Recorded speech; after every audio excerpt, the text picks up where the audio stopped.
Iringan lagu tradisional dan juga perarakan kavadi itulah simbolik ataupun sinonimnya dengan perayaan Thaipusam. Saya kini berada di Kuil Sri Subramania Swami di Batu Cave, tentunya untuk melihat sendiri suasana bersempena dengan perayaan Thaipusam. Dan sejak awal 5 pagi tadi lagi sebenarnya rakan tugas saya dari Vanaka Malaysia sudah pun berkumpul di sini, dan boleh digambarkan juga betapa sibuknya apabila pintu masuk untuk memanjat 272 anak tangga.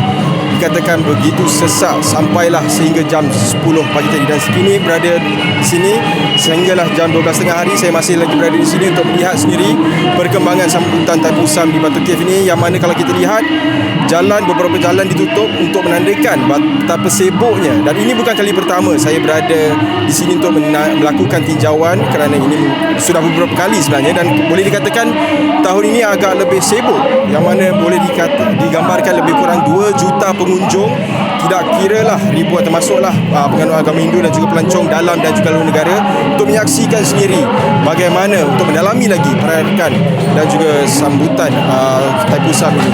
Dan sekarang ini pun kalau di belakang saya anda boleh lihat perarakan kavadi yang mana dia diiringi dengan lagu. Mungkin kameraman boleh tunjukkan juga di belakang ini ada lagu iringan paluan muzik tradisional, yang mana mereka juga mengenakan pakaian tradisional masing-masing untuk memeriahkan lagi, untuk menjalankan upacara keagamaan agama Hindu.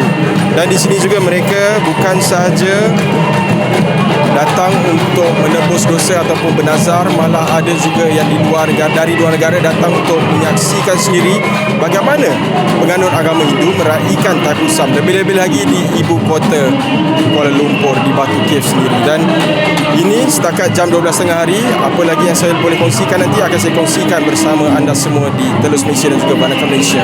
Terima kasih.